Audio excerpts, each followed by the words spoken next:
membeli rempah-rempah untuk merempah-rempahi mayat Yesus. Tetapi mereka di dalam pekuburan mereka bertemu seorang Buddha. Kalau di dalam ayat ini mereka ketemu tidak disebutkan, ya, hanya dikatakan wajahnya bagaikan kilat dan pakaian putih bagaikan salju. Itu. Tapi kalau di dalam Markus disebutkan dia seperti orang muda, ya. Ini yang kita perhatikan. Ya, ada beberapa penampakan yang mereka lihat bahwa kehidupan mereka di dalam ayat 6 Markus 16. Markus 16 ayat 6. Tetapi orang muda itu berkata kepada mereka, "Jangan takut. Kamu mencari Yesus orang Nazaret yang disalibkan itu. Ia telah bangkit. Ia tidak ada di sini. Lihat, inilah tempat mereka membaringkan dia." Iya. Tapi kalau di dalam Injil Lukas, kalau kita lihat dalam kebangkitan ini, Injil Lukas itu ada dua wujud yang ada di kuburan. Ya, ada dua wujud yang mereka lihat di sana, makanya mereka menjadi begitu luar biasa yang mereka alami di dalam Lukas pasal yang ke-24, ya, ayat 4. Demikian firman Tuhan.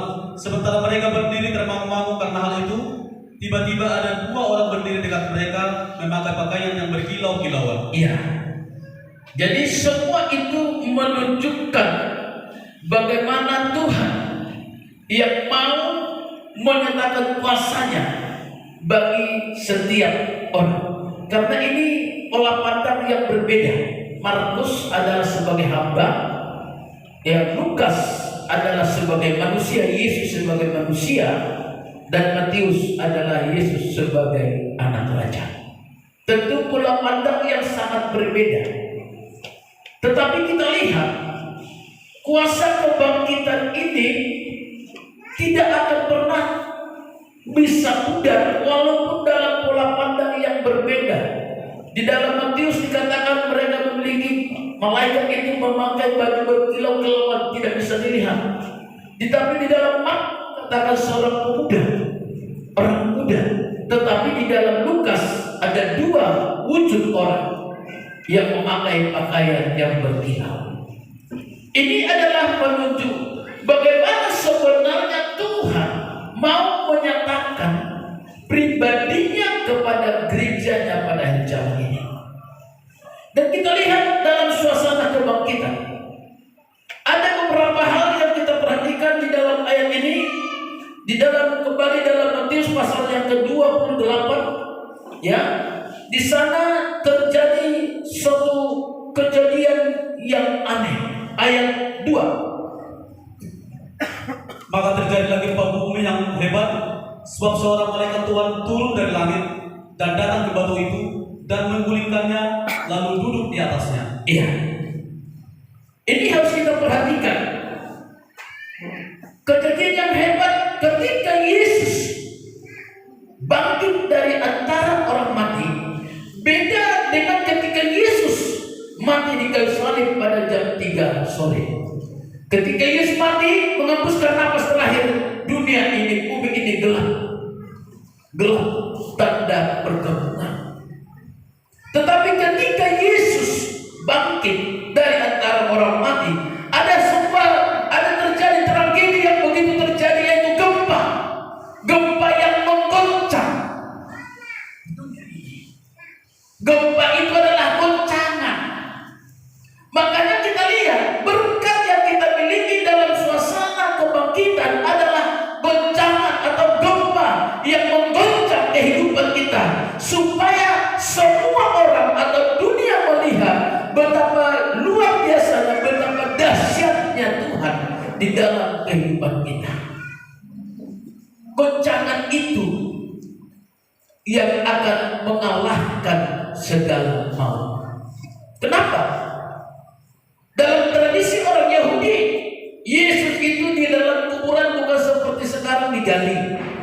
Tapi mereka buat ada dalam sebuah gua. Gua. Dan dalam Alkitab berkata Yesus juga itu kuburnya juga minjam, ya minjam, bukan kuburan keluarganya. Di dalam gua. Makanya ketika mayat sudah masuk ke dalam, yang menutupnya adalah batu besar. Makanya ada niat seorang perempuan itu, beberapa perempuan itu untuk merempah-rempah mayat Yesus. Karena tidak seperti kalau sekarang kan digali, dikubur, dan mungkin digali lagi. Jadi ini karena dia dimasukkan dalam gua, hanya ditutup begitu saja, dirempah-rempah. Tetapi ketika mereka tiba di dalam kubur, di dalam perkuburan, mereka melihat batu yang menutup kubur Yesus sudah terbuka. Kenapa? Karena goncangan tadi, karena gempa. Makanya ketika terjadi kehidupan yang dibangkitkan oleh Tuhan, ketika terjadi kebangkitan dalam hidup kita, kebangkitan rohani, maka terjadi goncangan. Maka sebutan KKR itu kebangunan rohani. Kerohanian kita terbangun, bangkit. Terjadi berbagai goncangan, gerakan-gerakan yang akan menghancurkan. Batu-batu sekalipun akan dihancurkan. Amin. Ini yang harus kita lihat. Gerakan itu akan membawa sesuatu yang luar biasa. Makanya ketika terjadi kebangkitan itu, akan terjadi sebuah gerakan yang menerobos segala sesuatu yang tidak mungkin menjadi mungkin. Ini harus kita lihat. Yang tidak mungkin pun menjadi mungkin. Ini ada gerakan kebangkitan yang kita lihat. Coba kalau kita perhatikan kembali dalam Kisah Para Rasul.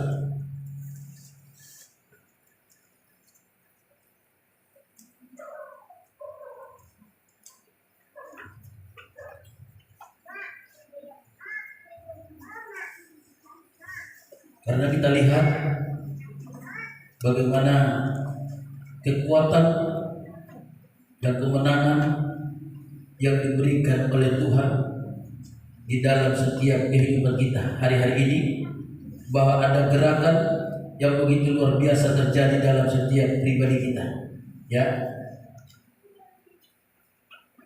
Sebab di dalam masa-masa gerakan itu terjadi, akan ada mujizat-mujizat yang akan dinyatakan di dalam setiap kehidupan kita.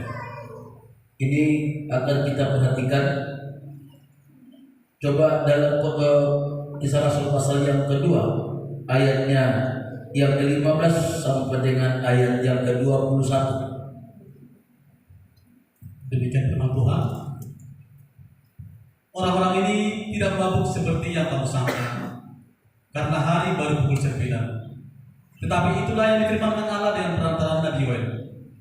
Akan terjadi pada hari-hari terakhir. Demikianlah firman Allah, bahwa aku akan mencurahkan rohku ke atas semua manusia. Maka anak-anakmu laki-laki dan perempuan akan bernubuat, dan teruna-terunamu akan mendapat penglihatan-penglihatan, dan orang-orangmu yang tua akan mendapat mimpi. Juga ke atas hambaku laki-laki dan perempuan akan kucurahkan rohku pada hari-hari itu, dan mereka akan bernubuat. Dan aku akan mengadakan mujizat-mujizat di atas langit. Dan aku akan mengadakan mujizat-mujizat di langit, dan tanda-tanda di bawah di bumi, darah dan api dan gumpalan-gumpalan asap. Matahari akan berubah menjadi gelap gulita, dan bulan menjadi darah sebelum datangnya hari Tuhan, hari yang besar dan mulia itu. Dan barang siapa yang berseru kepada nama Tuhan akan diselamatkan. Jadi kita lihat ada sesuatu gerakan yang begitu luar biasa yang terjadi di dalam setiap gereja Tuhan ketika terjadi kebangkitan oleh kuasa daripada Tuhan.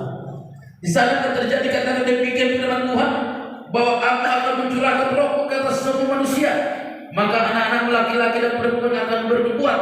Dan sampai dikatakan juga kepada hamba-hamba Tuhan laki-laki dan perempuan akan dicurahkan roh, bahkan juga menyatakan mujizat-mujizat, tanda-tanda, semua akan terjadi. Ini adalah kekuatan dari kuasa kebangkitan.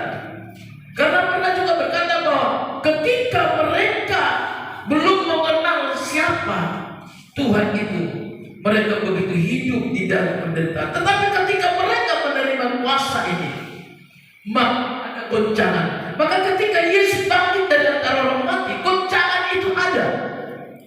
Gempa bumi, terjadilah gempa yang hebat. Tadi dikatakan gempa yang hebat. Kalau sudah terjadi gempa yang hebat, pasti kita tahu bagaimana suasana sudah terjadi gempa. Semua akan digoncang, gak ada yang tahan. Gak ada yang tahan. Dan ketika itulah, maka batu itu akan tersingkir. Hari ini juga yang kita menikmati dalam suasana kebangkitan ini apa? Kita akan mau merasakan suasana kebangkitan dalam gempa itu. Apa yang membuat terjadi gempa? Apa yang membuat terjadi gempa? Kita lihat bahwa Tuhan sudah berkata bahwa Dia bangkit dari antara orang mati. Coba dibaca di dalam Roma pasal 8 ayat yang ke-11. Roma 8 ayat 11. Dan jika Dia yang telah membangkitkan Yesus dari antara orang mati diam di dalam kamu, maka Ia yang telah membangkitkan Kristus Yesus dari antara orang mati akan menghidupkan juga tubuhmu yang panah itu oleh Roh-Nya yang diam di dalam kamu. Ya, ayat 10. Tetapi jika Kristus ada di dalam kamu, maka tubuh memang mati karena dosa, tetapi roh adalah kehidupan oleh karena kebenaran. Iya. Jadi kita lihat apa yang menjadikan terjadi gempa itu. Ketika Yesus bangkit dari antara orang mati. Ya. Kalau menurut catatan dalam sejarah Alkitab, ketika Yesus mati bukan hanya mati begitu saja dimasukkan dalam, tapi Dia dililit dengan kain kafan. Makanya kalau kita baca semua Alkitab, ketika itu perempuan itu melihat bahwa kain kafan itu sudah ada tersusun di sebelah.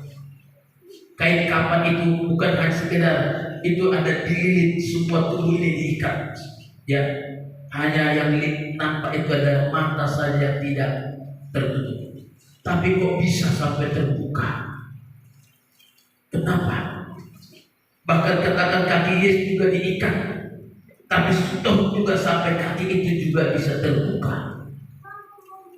Jadi untuk membuka ini tidak gampang, tidak bisa dengan cara manusia saja, tetapi harus karya kuasa daripada Tuhan. Ya. Dan yang akan membuka batu ini juga bukan gampang, tidak bisa tenaga orang yang hanya wanita-wanita. Maka mereka di dalam Markus itu mereka pernah juga berkata dalam perjalanan, mereka berkata nanti ya kalau kita sampai di kubur, siapalah nanti yang membuka batu itu. Itu perkataan mereka. Ya, coba kita lihat sebentar. Karena bukan enak atau bukan batu itu bukan kecil. Di dalam Markus itu sudah ada perkataan mereka dinyatakan. Mereka mulai bingung siapa nanti yang akan mengangkat batu ketiga mereka. Ya. Ayat 3. Mereka berkata seorang kepada yang lain, ya, siapa yang akan menggulingkan batu itu bagi kita dari pintu kubur? Iya. Mereka memang sudah kebingungan. Perempuan-perempuan itu bingung. Kita nanti ini kita sudah siapa perempuan? Siapa nanti yang membuka ini loh? Nah, mereka udah mulai bingung. Membuka batu itu siapa? Kenapa? Mereka katakan demikian karena batu itu bukan kecil, bukan dua, tapi satu, tapi besar. Makanya ketika mereka sampai di sana, mereka sudah pada heran. Oh, sudah terbuka. Siapa yang membuka? Kuasa kebangkitan ini ada beberapa hal yang kita lihat, ya, yang akan kita lihat. Yang pertama, kuasa kebangkitan terjadi gempa. Ini yang kita lihat. Kita akan samakan. Gempa itu bencana, gerakan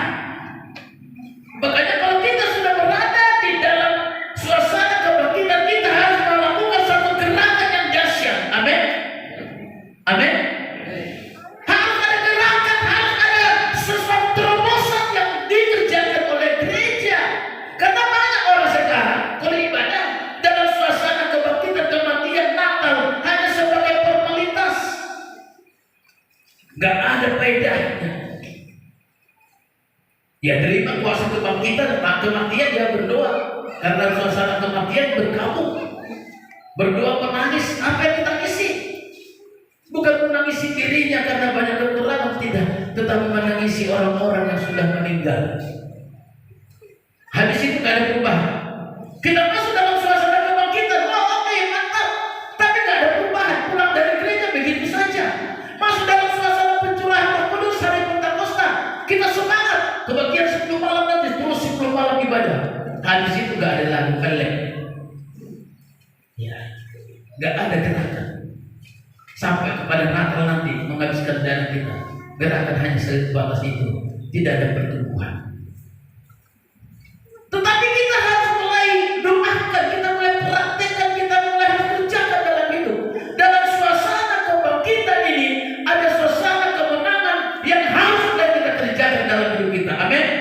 Yang pertama itu gempa yang hebat, menggoncang. Berarti ada goncangan, ada gerakan yang harus kita perbuat. Gerakan di dalam kerohanian. Haleluya. Gerakan ini penting untuk menggoncang banyak orang, menggoncang daerah-daerah, menggoncang kehidupan kita. Kekuatan goncangan ini luar biasa loh. Ya. Kekuatan goncangan ini apa? Kenapa harus kita berbuat goncangan itu? Kenapa harus kita kerjakan satu gerakan perubahan perbuatan untuk pekerjaan Tuhan? Yang pertama, tujuannya supaya batu terbuka. Batu yang menutup itu, batu adalah permasalahan problema hidup. Namanya batu itu berat. Ya, batu itu adalah masalah. Batu itu juga problema hidup. Batu itu juga bisa penyakit yang membuat kita tertutup, yang selama ini menekan hidup kita, tidak bisa berkembang berbuat pada Tuhan. Apa yang menekan hidup kita, membuat kita tidak bisa bertumbuh dalam iman? Apa yang membuat kita sulit untuk datang kepada Tuhan? Apa yang membuat kita sulit beribadah kepada Tuhan? Apa yang membuat kita sulit untuk berkorban, berbuat kepada pekerjaan Tuhan? Makanya itu. Tetapi kalau tidak ada gerakan tadi, gerakan pernah bisa, batu itu akan tetap ada di sana. Kalau nggak ada gerakan, nggak akan pernah bisa batu itu. Kalau nggak ada gempa yang hebat itu, nggak akan pernah batu itu terbongkar, nggak bisa. Gerakan itulah yang akan menaklukkan segala kelemahan-kelemahan kita. Amin. Amin.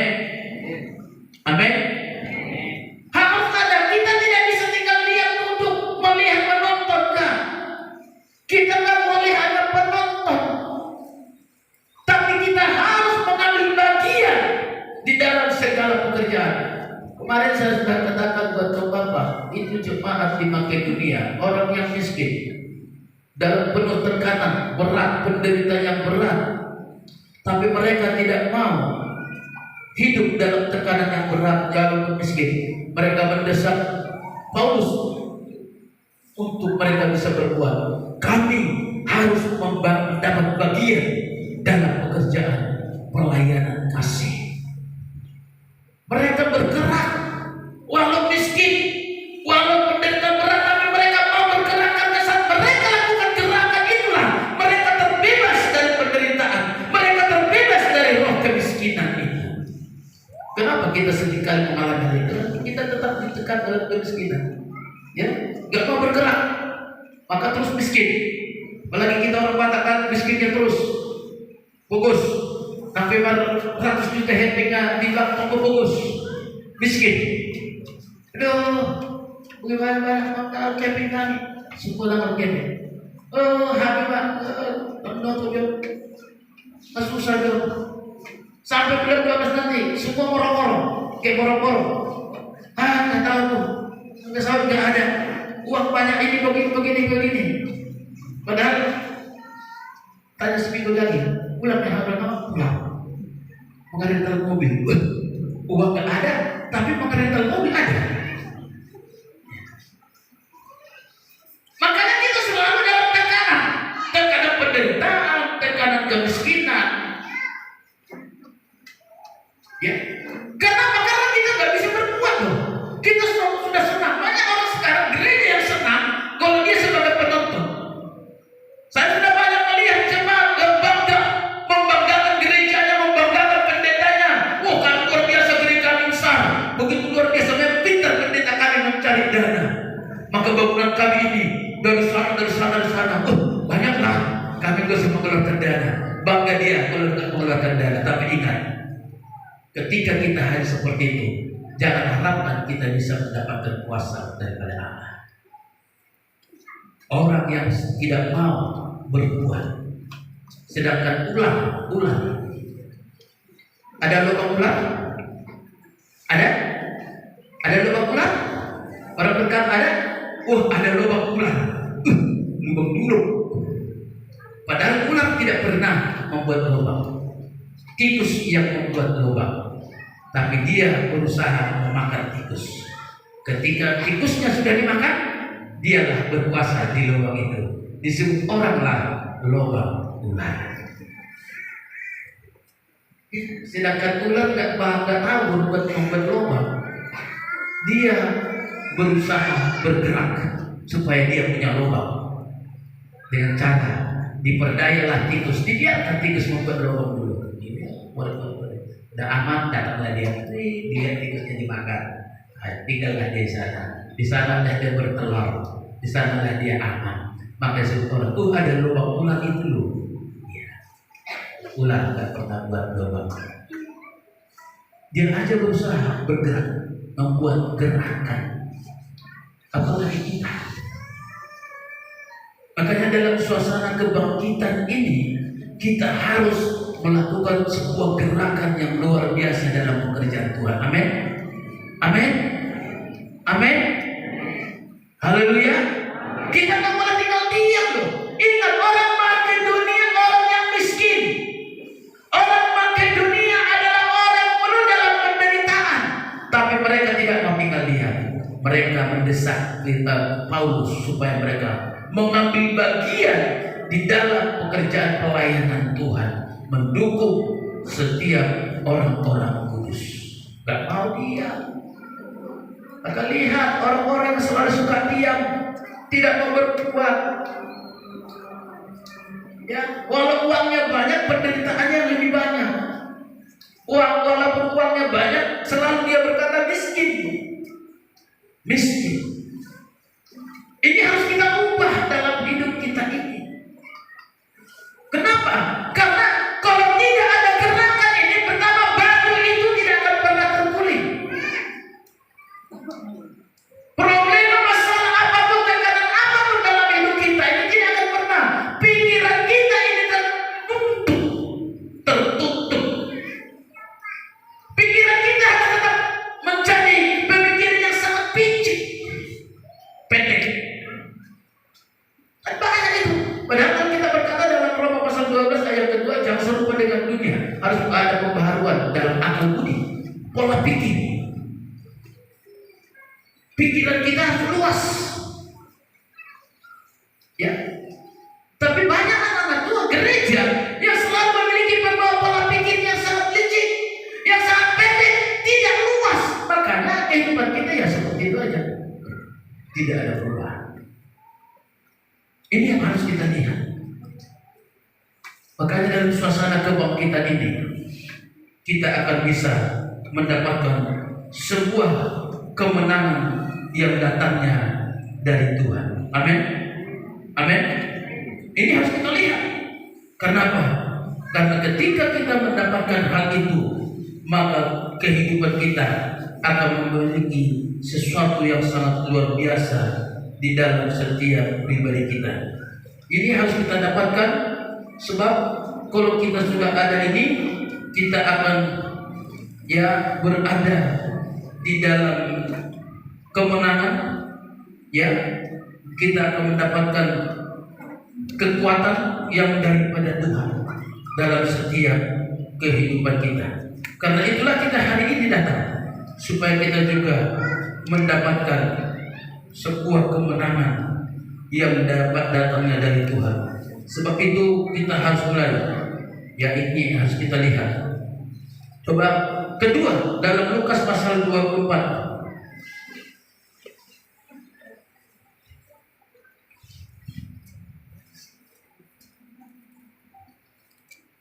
ayat 11 dan 12.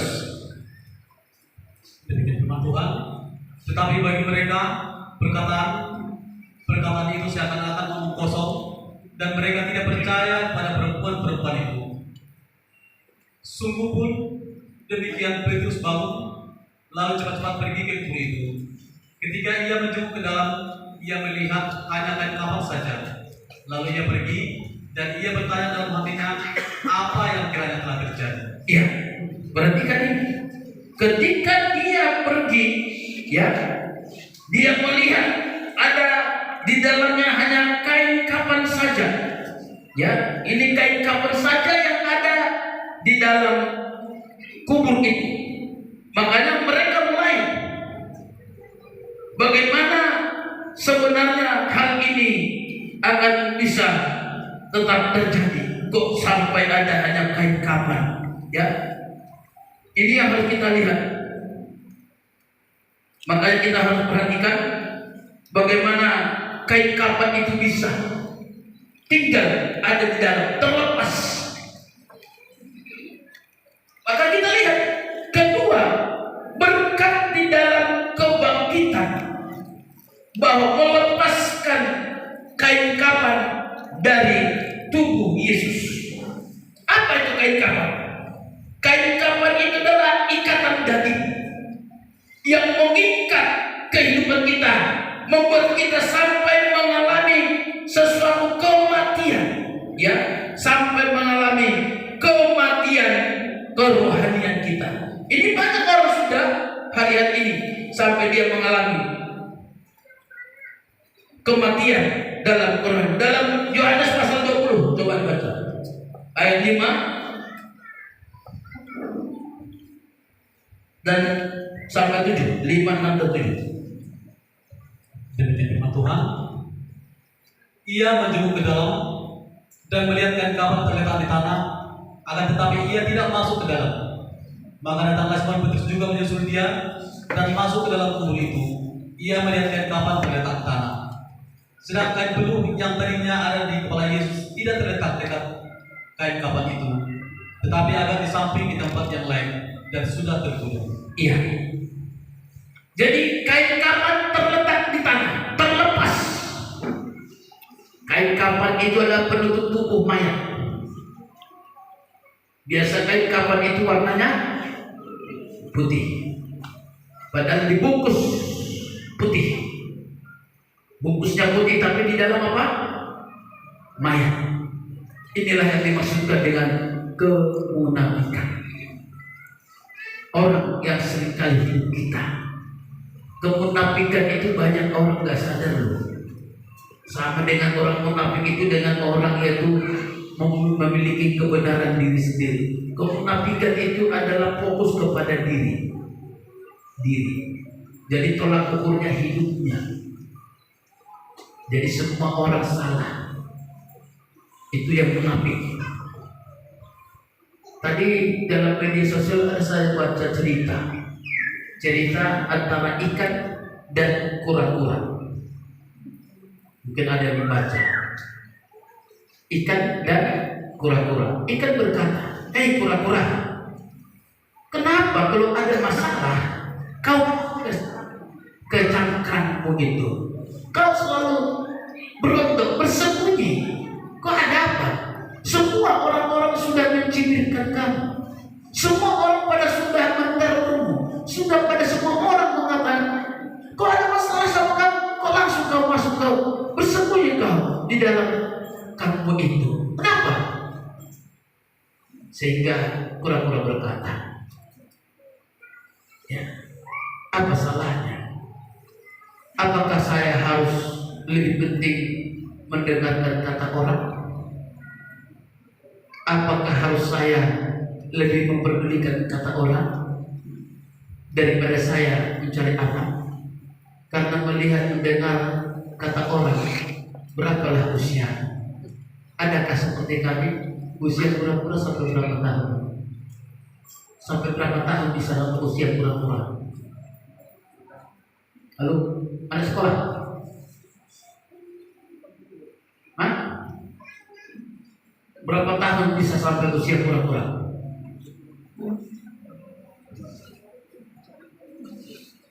Ada sekolah. Usia pura-pura puluhan tahun usia.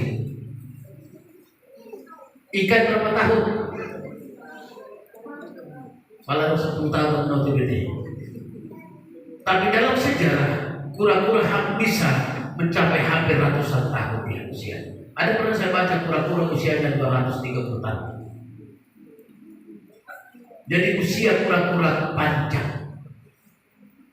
Apakah ada seperti kami? Kami hanya punya usia yang panjang seperti kalian.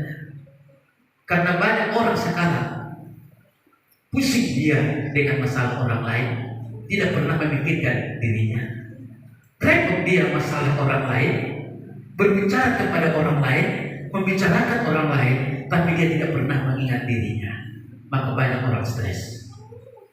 Pusing melihat kekurangan orang lain, pusing mengurusi orang lain, pusing mengurusi nikah orang lain, pusing mengurusi uang orang lain, padahal dia tidak pernah pusing memikirkan bagaimana kebutuhan hidupnya.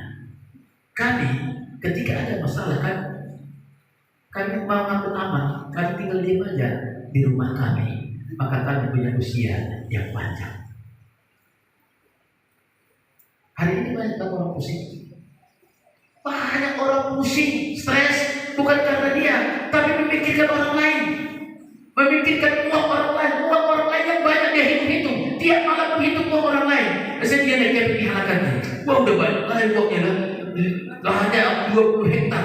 Bayangkan harga sawit sekarang 3.500 1 kilo. Ya, 1 ton, 1 kilo, 1 kilo, 3.500, 20 hektar lahannya. Sekali panen dia taruhlah 20 ton. Waduh, berapa banyak? Berapa lagi ini? Dia lewat. Habis buku catatannya. Dia tak pernah menghitung uangnya berapa. Kan banyak seperti itu. Seperti yang bilang almarhum ketua kita. Orang yang beli kulkas, dia si A beli kulkas, si B yang kedinginan. Ya, jangan gitu ya. Jangan tetanggamu beli kulkas kalau jadi kedinginan. Ya, kan banyak seperti sekarang. Kenapa? Karena ditutupi. Itu ada salah satu kemunafikan yang ditutupi dalam itu yang disebutkan kain kafan putih, seperti membela kan? Iya. Kalau aku seperti itu, banyak. Kalau aku seperti itu, kalau aku seperti itu katanya. Tiba gilirannya seperti itu, gak ada bisa bilang apa-apa. Sama seperti kalau orang memberikan kata-kata penghiburan, ya gue lama, gue leda, itu tetap percayalah kepada Tuhan. Percaya, pasti Tuhan akan tolong. Gak mungkin Tuhan berikan yang gak bisa kita tahu. Amin, amin, amin. Tiba giliran, kita kan terima. Seperti pokok, yang semua naik. Itulah yang sering. Makanya lewat puasa kebangkitan ini akan semua itu akan dihancurkan. Maka dikatakan kain kafan itu akan disingkirkan. Amin. Dalam gerakan puasa kebangkitan, dalam terjadinya gerakan itu, maka kemunafikan itu juga harus dibuat. Kapan bisa? Kalau kita tidak buat gerakan, kalau kita tidak bisa melakukan, kalau kita tidak berbuat, maka itu tetap harus ada. Ini yang harus kita doakan. Ketiga, kuasa kebangkitan. Tadi dikatakan di dalam Yohanes pasal yang ke-20 ayat yang ke-7. Ya. Coba diulang lagi. Yohanes 27. Sedangkan peluh yang tadinya ada di kepala Yesus tidak terletak dekat kain kapan itu, tetapi ada di samping di tempat yang lain dan sudah terbunuh. Ya, ketiga, kain peluh. Ya, ini kain peluh yang mengikat kepala Yesus. Ini ada kain peluh ikat, ya, kepala. Kalau kain kapan kan sudah semuanya itu menyatu. Jadi ada ikatan kain kepala itu. Kain peluh biasanya orang meninggal itu membuat kain itu ikat. Itu di samping, tidak dekat dengan kain kapan. Apa itu kain peluh itu? Inilah pikiran-pikiran yang ditawan oleh kekuatan-kekuatan duniawi. Memang kelihatannya tetap putih. Maka dikatakan di dalam Roma tadi pasal 12 ayat kedua, jangan dengan dunia, tetapi baharuilah dalam segala akal budi. Maka firman Tuhan berkata, harus kita memiliki pikiran seperti pikiran itu. Ini apa yang ada dalam pikiran kita. Pikiran ini penting disucikan. Dalam di mana dulu? Semua pikirkan apa yang baik, apa yang sedap. Filipi. Iya, ayat 8. Pasal berapa? Pasal 8. Ayat 8. Filipi 4 ayat 8. Jadi akhirnya saudara-saudara, semua yang benar, semua yang mulia, semua yang adil, semua yang suci, semua yang manis, semua yang sedap dengar, semua yang disebut kebajikan dan patut dipuji, pikirkanlah semuanya itu. Sebenarnya ini yang merindukan terjadi bagi kita. Apa yang ada dalam benak kita ini, apa yang ada dalam pikiran kita. Maka dikatakan di sana, saudara-saudara, yang dalam pikiran kita yang harus kita pikirkan yang benar. Semua yang benar, semua yang mulia, semua yang adil, ya harus dipikirkan. Semua yang suci, semua yang manis, semua yang sedap didengar, semua yang disebut kebajikan. Itu yang ada dan bahkan semua yang patut dipuji. Itu yang kita pikirkan. Tetapi sekarang banyak orang tidak memikirkan itu lagi. Bukan memikirkan mana yang benar, bukan memikirkan mana yang adil, mana yang manis, mana yang suci. Pikirkan apa? Banyak orang sekarang yang sudah dipikirkan mana yang membuat kehidupan kita enak bagi kita saja. Enak bagi kita walau sakit bagi orang. Padahal kita lihat sekarang kan di negara kita terjadi. Yang mereka pikirkan apa? Bagaimana supaya hari-hari ini tergoncang? Yang dipikirkan apa? Bukan mendukung pemerintahan, program pemerintah, tapi memikirkan hal-hal yang tidak baik. Memikirkan, membuat sebuah sensasi. Banyak sekarang mulai melakukan sebuah sensasi supaya viral. Ya, itu yang dipikirkan hari-hari ini. Tetapi jangan sampai terimbas dalam gereja. Gereja Tuhan rindukan harus yang benak kita ini, mana yang baik, mana yang manis, mana yang sedap, mana yang suci. Itu yang ada dalam benak kita. Makanya Tuhan katakan harus dilepaskan pikiran-pikiran yang kotor. Ya. Mungkin selama ini kita memikirkan bagaimana orang lain supaya jatuh, bagaimana orang lain itu supaya menderita. Uang gak ada. Makanya kain peluh itu dibuat. Jangan pikirkan bagaimana orang lain menderita. Jangan pikirkan bagaimana orang lain itu tidak mendapatkan sesuatu. Tapi pikirkan, semua kita memikirkan yang baik, saling memikirkan satu lain untuk membuat kehidupan orang lain juga diberkati oleh Tuhan. Amin. Amin. Ini harus ada. Ini harus ada. Itulah kekuatan dari gempa atau bencana gerakan tadi. Gerakan ini. Kalau tidak ada gerakan di pikiran kita, tetapi itu licik-picik pikiran kita nanti. Di tengah-tengah gereja kan banyak seperti itu. Banyak gak mau berkorban, banyak gak mau peduli dalam pekerjaan Tuhan. Kenapa? Dia memiliki pikiran yang salah. Ini yang harus kita jaga. Kenapa banyak orang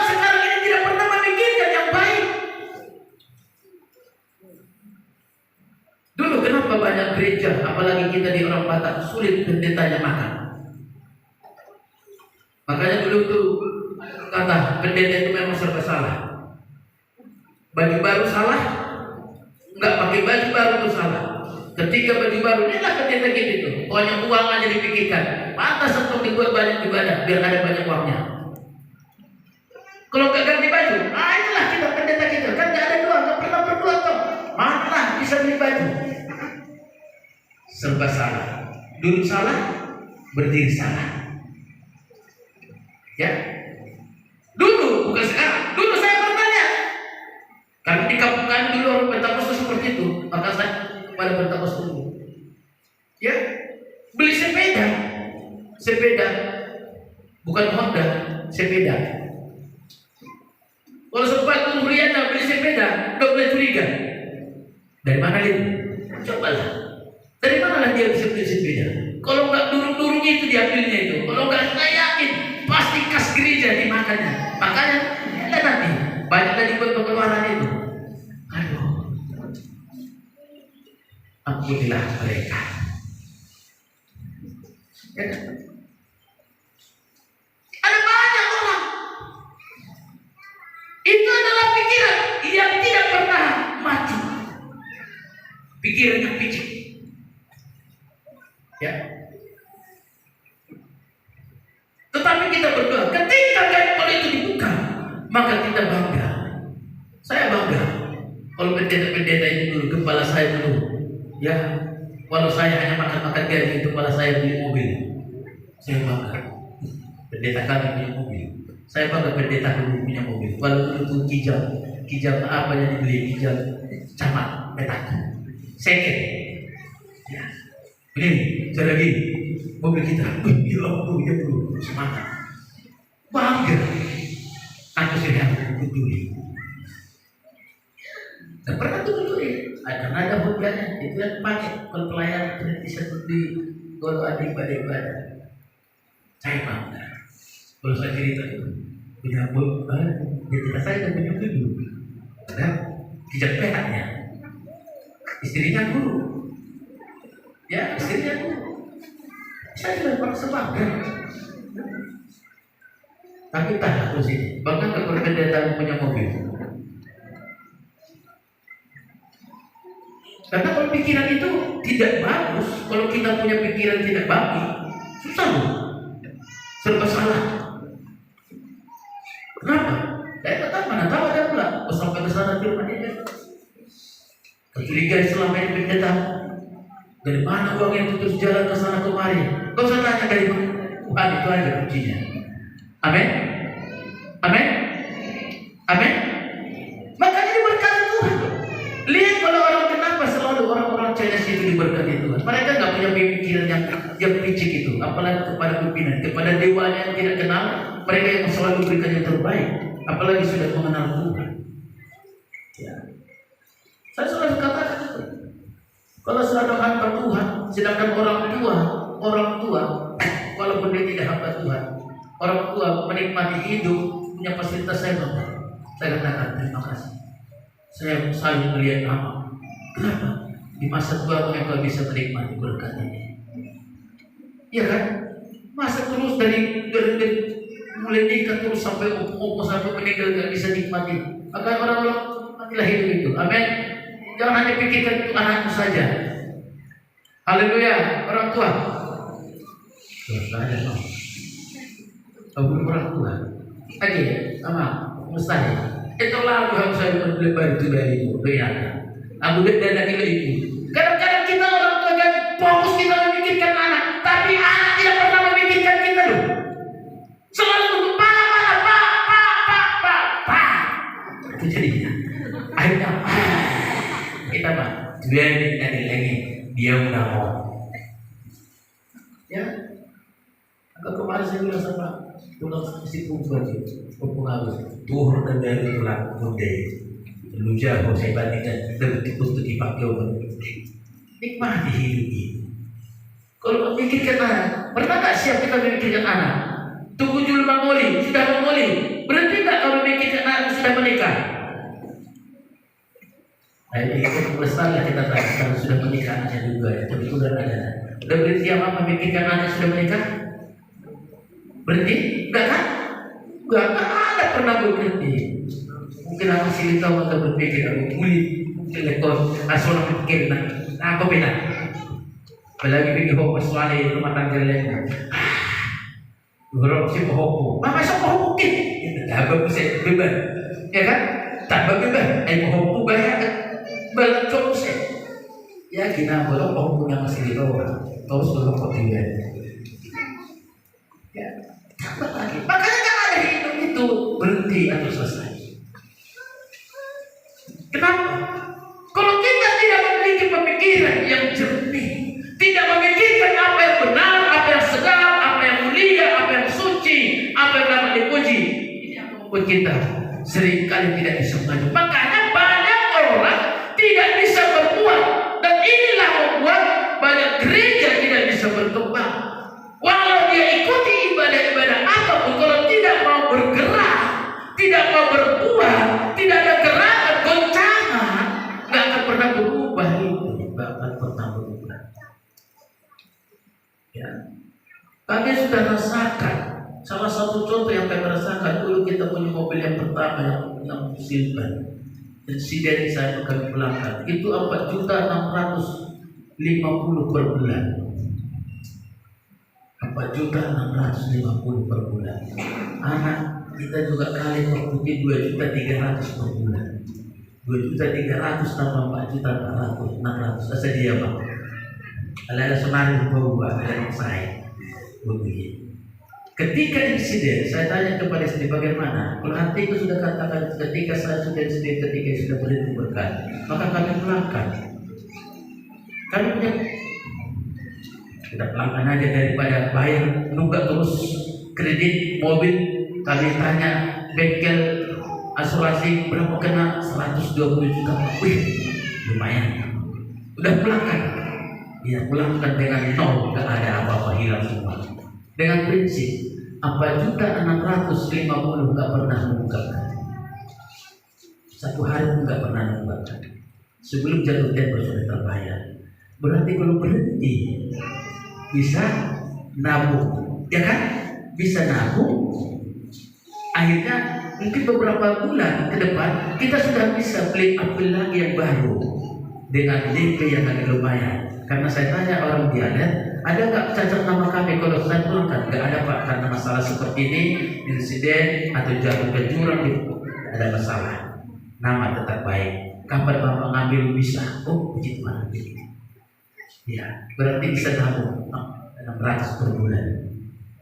Kalau 10 bulan, udah 46 juta. Waktu itu DP kan 30 juta. Berarti kalau menjadi 50 juta DP bisa naik ke berapa? Tapi tahu Bapak Ibu apa terjadi? Jangankan 4.600.000, yang 600 yang juga ada bisa tetap. Jangankan 4.600.000, yang 600 pun, yang 50.000-nya pun nggak bisa tetap. Itu adanya. Itu pengalaman kami. Kenapa? Kalau kita tidak berbuat, nggak ada dana berkat. Kami ingat dulu perintisan kemari, setiap minggu kami ada 550.000 kemari dari dinas. Kontrak rumah kami 250.000 per 3 bulan. Ketika kami datang minggu berkata, kalau kita nanti di rumah sudah bisa nabung, uang rumah bisa ditabung, ongkos mobil yang 50.000 per minggu sudah bisa ditabung. Nabunglah sampai kami di sini dulu, nabunglah 2 tahun ya. 2 tahun tabungannya tahu berapa? Beli setrika pilih satu 80.000, padahal setrika 120.000, nomboklah aku 40.000 lagi. 80.000 lah tabungannya. Satu rumah setrika sama bos kita pilih kata pilih kan, kutanya lah 20.000, kutanya pilih 120.000, jadi nombok 40.000. Ini adalah gambaran. Kenapa saya katakan gambaran ketika kita tidak bisa bergerak, tidak mau bergerak, tidak ada apa. Dalam pekerjaan Tuhan pun demikian. Coba kalau Bapak Ibu tidak mau berbuat apa-apa, datang ke gereja, kolektif itu gak kau kasih, apapun gak kau kasih, diam aja datang anak dalam gereja nangis berdoa, banyak. Saya yakin bukan tambah berkat, tetapi semakin menderita itu. Maka kuasa kebangkitan ini membawa sesuatu kita. Pola pikir kita itu harus ada. Maka kain belum itu dibuang. Pikiran-pikiran yang salah itu dibuang. Amin. Amin. Amin. Haleluya. Pikirkan yang baik.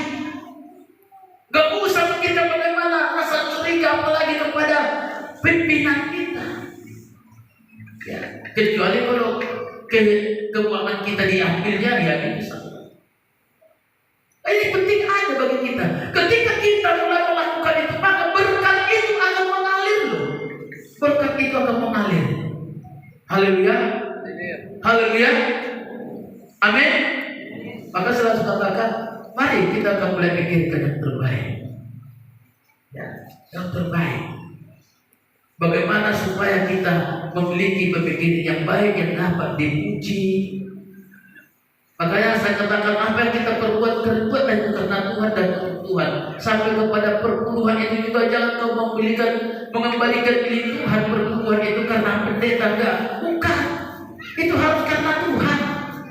Jangan itu. Betul begitu. Walaupun pendeta, walaupun Tuhan, walaupun keping. Kau usah itu. Kau usah itu. Yang kita hitung apa berkat yang Tuhan berikan bagi kita.